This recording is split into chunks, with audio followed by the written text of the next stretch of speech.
Thank you very much, Julie, and thank you all for being here for this magnificent event. Before I get into my main message, I do need to pause for a moment and ask you to join me in recognizing a somber moment. Guy Stever, the fifth president of Carnegie Mellon, passed away about 3 or 4 weeks ago. Guy was the president from 1965 to 1972, so he was literally the president who made Carnegie Mellon University. He was the one that got up at commencement in 1967 and said, "We're creating a new university by merging Carnegie Institute of Technology with Mellon Institute to create Carnegie Mellon University."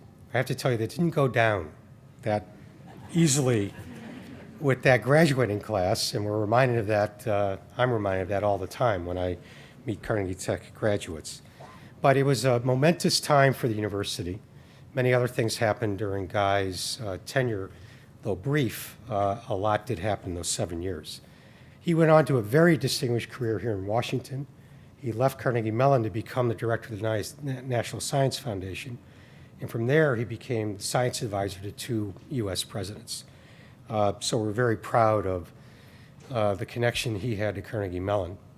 I'd ask you to join me in a moment of silence in Guy Stever's memory. Thank you.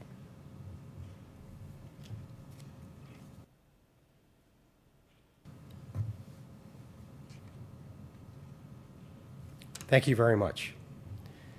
Okay, so I'm pleased to tell you, because Julie Wilson told me to, that this is the largest gathering of Carnegie Mellon alumni outside the city, or off the campus of Carnegie Mellon, anywhere, anytime in the history of Carnegie Tech or Carnegie Mellon University. Congratulations.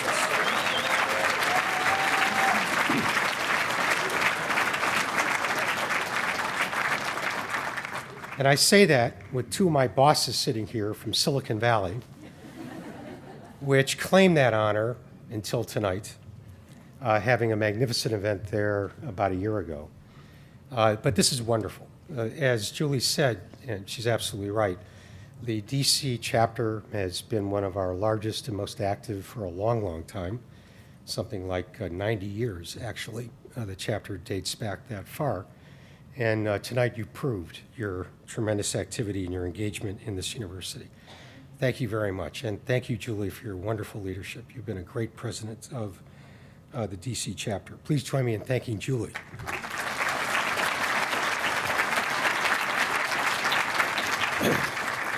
The theme for tonight's panel discussion, as you know, is Leading Innovation, DC and Beyond. And we use the word innovation on purpose and with great thought. I think it's a word that sums up and captures what Carnegie Mellon is all about better than just about any other. And when we say innovation, we mean it. We don't mean just invention. We mean innovation, taking a new idea and taking it all the way to the marketplace or wherever it's being implemented. You know that about Carnegie Mellon. You know that from your time there. We're interested in finding real solutions for real problems. And it all derives from our focus on problem solving. It's still the case. No matter when you graduated from Carnegie Mellon, problem solving is the organizing principle. It's based on teamwork and interdisciplinary collaboration. We're doing more of that now than we ever did, and we're a university that does more than any other university in that regard. And it's based on hard work. My heart is in the work. Of course, the student body currently thinks that we have adopted that as our slogan as an excuse to abuse them. They are convinced they are the hardest working student body in the world in history, and they might be right. But, you know, the old saying, Carnegie Mellon was the hard part, life is easy by comparison, is not so far off. I mean, you are ready to have an impact when you walk off our campus because of those core values that are the basis for our curricula, and which leads to innovation. And we talk about innovation, we mean a couple of things. First of all, using our own innovations at Carnegie Mellon for the good of society. Now, this is true around the world. It's true in DC, It's true everywhere you find Carnegie Mellon at work. But for the moment, let me focus on Pittsburgh. You all live here now, but you lived in Pittsburgh at some time in your lives, and you've got some part of your heart that's still connected to Pittsburgh, I hope. It's a great city. It's always been a great city. Today, it's going through a golden period. And it is because of Carnegie Mellon, the University of Pittsburgh, and the University of Pittsburgh Medical Center. We are the engines for the rejuvenation, the regrowth, the reimagination of what Pittsburgh is all about. It's a wonderful story. As you know, the steel mills went away. The steel industry collapsed in Pittsburgh in 1981 and 82. The city of Pittsburgh, or the region, lost 120,000 steel jobs, just steel jobs, in an 18-month period in the early 80s. That's unbelievable when you think about a city that size. Today, Pittsburgh is the model, and we've sort of been unofficially adopted by the Obama administration as the model for how an older industrial city can remake itself. Indeed, during the worst of the recession, our unemployment rate peaked out at around 7.4%, much below the national average, of course. And again, it's because of the diversification of the economy, and much of that built on the innovations coming out of Carnegie Mellon. We spun off about 250 companies in the last 20 years, which employ, we don't even know how many people they employ, 10,000 people or more. And those are all based on Carnegie Mellon technology, done either by our faculty or our graduates. We, by the way, there's an organization called the Association of University Technology Managers, which collects information about university technology transfer. Carnegie Mellon is number 2 in the number of spin-off companies per dollar of sponsored research. You'll never guess who number 1 is. It's University of Utah, which is a great university with a great medical school. We don't have a medical school. We're way number 1 if you take out medicine from that total. But we didn't stop there. It's not just our own spin-offs. We created a building. We built a building at the edge of campus and opened it about 6 years ago, specifically to attract technology companies to create engineering and research centers in Pittsburgh. And it's been phenomenally successful.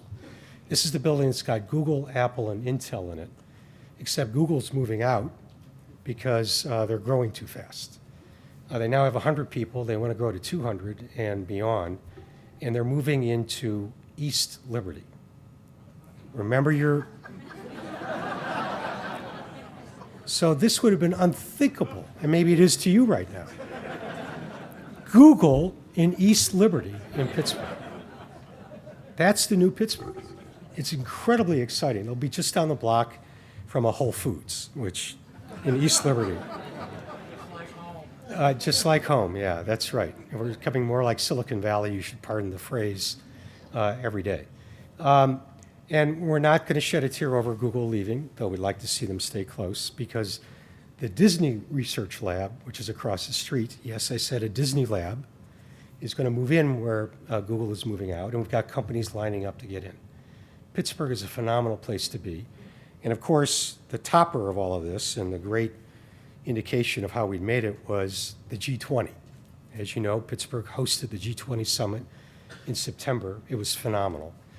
And all you Washingtonians follow all this stuff, so you know that when Obama's press secretary announced Pittsburgh as the host, the press room burst out in laughter, just as you are doing right now. Embarrassed laughter in their case. And the great thing is that when the G20 comes to town, so do about 3,000 journalists from all over the world. And each of them had to file a story answering the question, why Pittsburgh? And the answer was Carnegie Mellon and the University of Pittsburgh. It's a great story. So that's innovation, Carnegie Mellon, and its impact on Pittsburgh. There's another dimension of innovation I want to talk about, which I don't think is going to come up in the panel, which I want to make sure you keep in mind, because it's a source of great pride for the university, and it says a great deal about where we've been historically and where we're headed in the future. I doubt that you could find a university that's had a bigger impact on education itself through its own innovations. When we say we're innovative, of course, we apply that to everything we do at Carnegie Mellon, not just the things we teach and what you do when you graduate, but what we do as well. It probably started with the Carnegie Plan, which was the basis for every one of your educations, whether you know it or not. This is President Doherty's brainchild. He was the third president. He dreamed this up in the 1930s. It started to get implemented in the 1940s and became the basis for Carnegie Tech in the 1950s, and it's been with us ever since. His bright idea back in the 30s was engineers should know more than engineering. What a radical thought it was then. Engineers should learn about communication skills, should learn about economics, should learn about issues of the day, should be able to write a sentence. That's still a radical thought for a lot of engineers. Of course, that's commonplace now. And what was a completely new idea invented at Carnegie Tech became the standard for engineering education around the world. Indeed, you can't be accredited anymore in engineering if you don't have those features. That was invented at Carnegie Tech.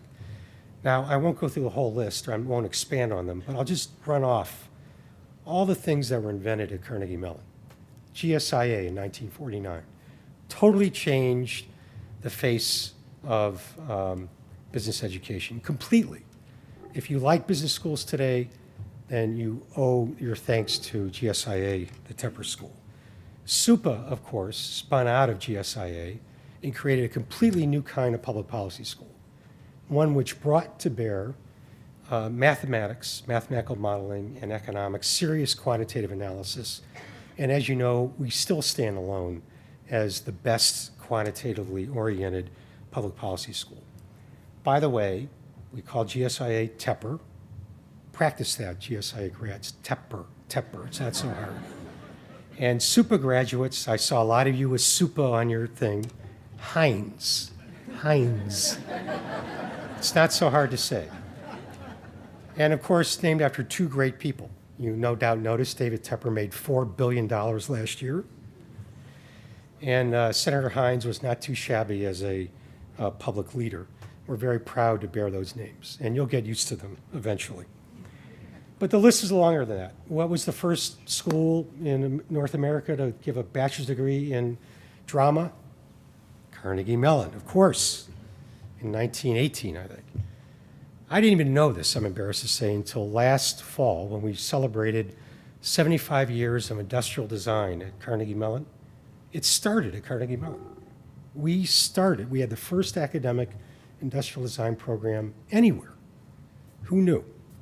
And it's still innovating today. By the way, our industrial design, our graphics design program was just ranked #1. Computer science is ranked #1 again. There's a long list of great. Go ahead. Don't let me stop you. I won't get into rankings. I could be here all night doing that. Of course, the Robotics Institute started 30 years ago. Without question, the leading, most important academic robotics entity in the world. It's a department of our School of Computer Science. We invented the field of human-computer interaction, now a department in the School of Computer Science. The Entertainment Technology Center, the brainchild of Don Marinelli and Randy Pausch. May you rest in peace.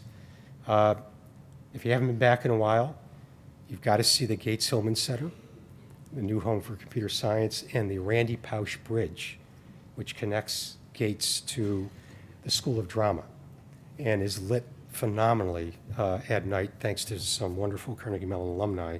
It's very moving. It's just terrific.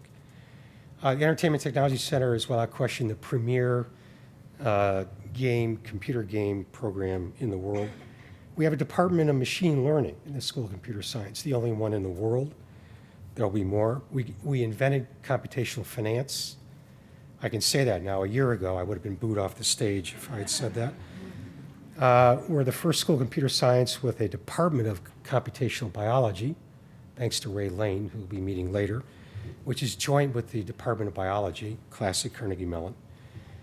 And no university would even attempt to have departments like engineering and public policy, very weird, and the Department of Social and Decision Sciences. People don't even know what these things mean, but they capture the innovative, interdisciplinary, no-fear approach we take to everything.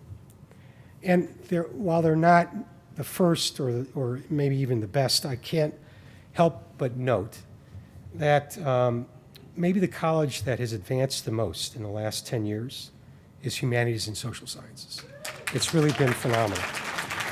If they, see, there are 5 HNSS graduates here. Oh, and their parents. And Dean John Lahosky. Yeah, right. If they ranked undergraduate creative writing programs, I'm sure we'd be #1. Do you know that they ranked PhD programs in the humanities this time last year? And our English department and our history department were ranked in the 30s. Now, mind you, this is a college that really only has existed as a college for 30 or 40 years. We used to teach English and history back then, basically because engineers had to learn it. Now, we've got PhD programs that stand alongside of Georgetown, Brown. They're tied with Brown in history, I think, Georgetown in English. This is phenomenal. Your university that you've always thought of as engineering, computer science, business, et cetera, history and English, moving into leadership roles. Now that's an applause line if I've ever heard one.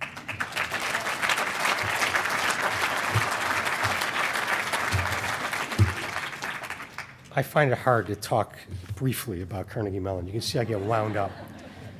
Yeah, just one more innovation I just have to mention. So we've always been blessed to have this tremendous strength in the arts alongside tremendous strength in technology and the sciences and now humanities and other areas. And now we've done something about it. And students, we get students of this very special variety who are very talented in the arts, but they're deeply interested in something else. And now we've got a Bachelor's of Humanities and Arts program. That's been around for 15 years very successfully. Because of its success, we now have a Bachelor's of Science and Arts program. So you put together, say, chemistry and architecture. I don't know. Biology and bassoon. That's a real combination, by the way. And now, starting last year, we have a Bachelor's of Computer Science and Arts. This is very cool, and we get tremendous students, only at Carnegie Mellon. The university is doing very, very well. We're on a roll. None of this would be possible without the support we get from you, our alumni and our donors. Your support is important to us in every way. Your engagement, you're coming to events like this, you're coming back to campus, and by writing us a check. Absolutely. Your financial support is crucial to us. We're in the middle of a capital campaign. You'll be hearing more about it in just a moment. And this campaign is about really 2 things. One is engagement, reaching out to alumni to an extent that we never have before. And this has gone extremely well. We have three times more alumni chapters around the world today than we did when the campaign started about 6 years ago. We went from 2 international chapters to 14. We've had events like this in Pittsburgh, Silicon Valley, New York, Washington, the biggest, Singapore, Bangalore, Mumbai, and New Delhi. And there will be more. And each of them, by the way, has produced the largest alumni turnout ever in those cities.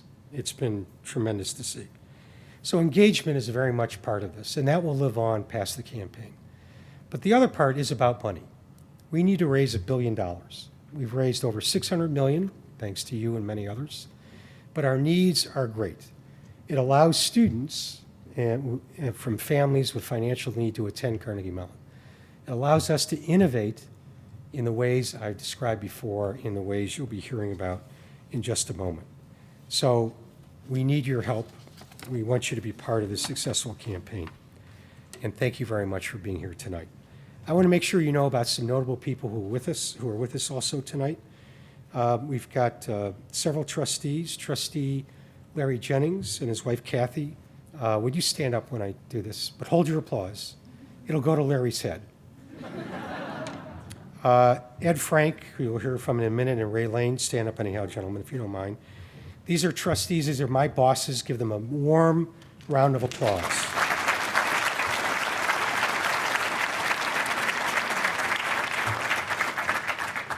Alumni Association board members, please stand as I mention your name. Marilyn Bracken, I know you're here. Kent Benjamin, I saw him before. Kevin Joy, I've heard you're here. And there he is. And I know Beverly Wheeler is here, and she's the president-elect of the Alumni Association. Please join me in thanking them for all the great work. I believe we have some Andrew Carnegie Society Executive Board members with us tonight. Are Perry Cohen and Steve Price here? Perry and Steve. There's Perry. Steve? Thank you, Perry, for being here. And I want to acknowledge a member of our Parents Leadership Council, Nazir Bagat. Nazir, thank you for being here. And my thanks again to Julie for her leadership of the chapter. We're very grateful for this. I understand that Teresa Allison, the president of the Heinz College Alumni Advisory Board, is here. Teresa, there she is. I'm very pleased. Several of my colleagues came here from Pittsburgh to be here tonight. John Lahasi, the dean of HNSS, really is here, and his wife, Mary Lou, they're wonderfully loyal. Thank you. Pradeep Khosla, the dean of the College of Engineering, is here, and be a panel member. Pradeep, where'd you go, Pradeep?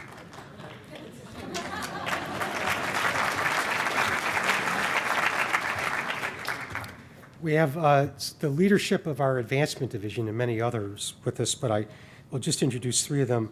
Robbie Kosak, the Vice President for University Advancement, Jay Price, Interim Associate Vice President for Alumni Relations, and Dave Bohan, Associate Vice President and Executive Director of the campaign.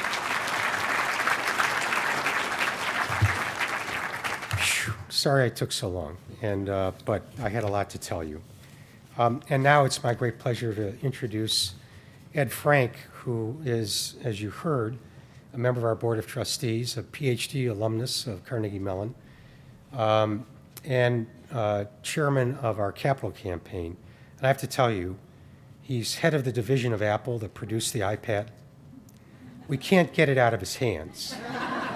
So you'll understand why he's going to read his speech off of that thing today. Ladies and gentlemen, Ed Frank.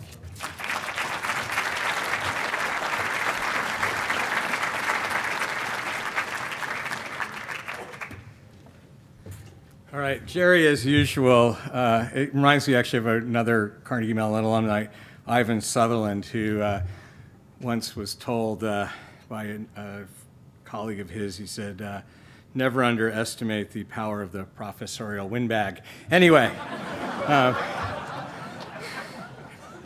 coming from Ivan, Jerry, I think that's probably a compliment. Anyway, thank you very much, and good evening. It's wonderful to see all of you here. We've been holding these alumni events, as Jerry said, around the world and throughout the United States, and attendance has been nothing short of stunning. That so many of you continue to be involved with your university is fantastic in its own right, but moreover, it's fundamental to our continued success and our continued growth. As head of the capital campaign, I'd like to thank all of you who have contributed to the financial well-being of the university. The good news is that though we're here in Washington, and though that my temptation might be to ask for a bailout, we have no need to do so. Under Dr. Cohen's leadership, the university, though we've had challenges over the last year, like every institution throughout the country, we continued, Dr. Cohen has really made sure that we've taken the necessary steps to ensure our continued financial stability. So no, I'm not going to ask for a bailout, but I do have another proposition that I'd like to give to you. In these globally challenging times, politically, economically, environmentally, I believe there are three things that provide the bedrock upon which our country, the United States, is able to meet these challenges. And these things are our democracy, our universities, and our philanthropy. Each of these don't stand alone, but I think are inextricably linked in a way that when exercised to their greatest potential, really create what used to be known, and still could be, a truly great society. The United States has the world's greatest university system.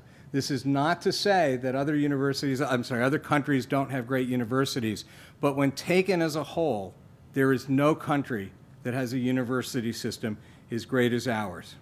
This is why so many people come from so many other countries to be educated here.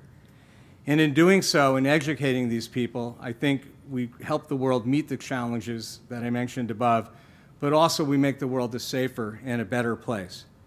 There are two reasons I think that we have the world's greatest university system. The first is because we have the world's greatest democracy. And I firmly believe that the two go hand in hand. That is to say, that great academic freedom is built upon great political freedom. Of that, I think there can be no doubt. But further, I think our democracy was built on the idea that challenging the status quo is not merely a good thing to do, it's a great thing to do. And I believe that what makes our universities great is that our students are not merely taught, but indeed are expected to challenge their professors. And as a result, we educate men and women who become creators of new business, new art, new technology, and ultimately new capital. And it's this capital creation that leads to the past of my trinity, philanthropy. Because the reason we have a great university system, the other reason we have, is not merely the great democracy we live in, but it's great philanthropy. Men and women of means and vision have donated their time and their resources to ensure that our universities continue to grow, continue to inspire, and continue to innovate. The result is that our country becomes stronger, our economy more vital, and our culture richer. Now, when people talk about Carnegie Mellon, they rightfully talk about Andrew Carnegie. He was indeed a great industrialist, a wonderful philanthropist, and a true visionary. Nonetheless, this afternoon, Sarah and I went over to the National Gallery, and while looking at all these institutions, I don't know if you do this, but when I go in, I always look at who's donated to them. And when you go into the National Gallery, whichever wing you go into, you see one name. Okay, you see actually lots of names, but you see one name above all the names, and it's the name Mellon. Yes, it's that Mellon. Okay, and we learned two things. First of all, we learned that not a single work in the National Gallery was bought by public funds. It was all bought, it's all private donation. And the second is that the Mellon family created this great national treasure. Okay, and I know you'll be pleased to know, and this is absolutely true. I know it sounds like I made this up, but I promise you, and Sarah, my wife, will be your witness. We were in the rotunda. There's this beautiful rotunda with these beautiful columns in the National Gallery, and we were walking by, and the son was looking at the plaque by the fountain there, and he said to his mom, he said, yeah, it's Mom, Mellon, the Mellon of Carnegie Mellon University. Okay, and so it's interesting that Andrew Mellon, when creating the National Gallery, asked that his name not be on the building. Paul Mellon, who really was responsible for the new wing, which is incredible in its own right, continued the tradition. But what the Mellon family really did in creating this institution is recognize that when an institution is as important to you as the National Gallery was to the Mellon family, that its continued success and growth require continued support. That is, as great as their first contribution was, their further contributions were required. And that's why there isn't just the National Gallery, there's the new wing to the National Gallery. And so it's in this vein that I'd like to ask all of you who have already given to Carnegie Mellon to give again. Just as the Mellons have helped create one of the world's great art museums and from an incredible collection of art, you and they have helped create one of the world's great universities. But our job is not finished. Our democracy, our university require our continued philanthropy. I hope, like the Mellon family, you take the opportunity to take a great institution and make it even greater. And for those of you who have not yet contributed, I ask that you join the Carnegies, the Mellons, and so many of your fellow alumni and friends in contributing to the university. Though your name may not be on the door, you are still incredibly vital to the future of Carnegie Mellon. So now, speaking of someone who has taken the opportunity to make the university greater, I'd like to introduce Ray Lane. Ray is not a graduate of Carnegie Mellon, but his father is. His father was. But nonetheless, though not a graduate, Ray and his wife Stephanie have met the philanthropic challenge of giving to the university, and like the Mellon family, they have done so multiple times in significant ways. But equally important, Ray has also given of his time, first by becoming a trustee, then by becoming my predecessor as chair of the campaign, and now as head of the board of trustees. And I can tell you that that is no minor thing to go do. The time commitment required to that for someone who I just understood not only is a successful venture capitalist, but now is CEO of a startup, basically. It's amazing that Ray chose to do that. And so as chairman of the board of trustees, I'd like to introduce Ray, who is going to host tonight's panel. Ray.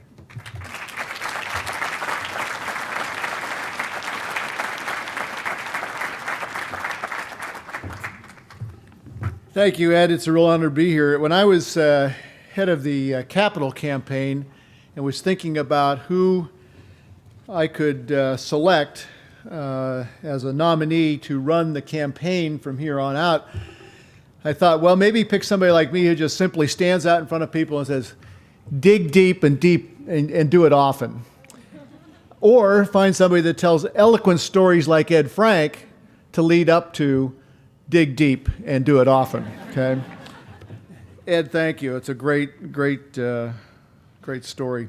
I'm really honored to be here to chair the panel. We had a great time in Silicon Valley. We had a great time in New York. And I'm sure just like there's a bigger turnout here than in both those locations, this is going to be a more exciting panel than those locations. My passion for Carnegie Mellon, as Ed said, goes deep and goes way back. In fact, I'm starting on my second 60 years to deepen my passion for Carnegie Mellon. My father started me at about 2 years old because he was attending Carnegie Mellon at about that time and and finished his degree at night school in CIT and would take me to campus a lot.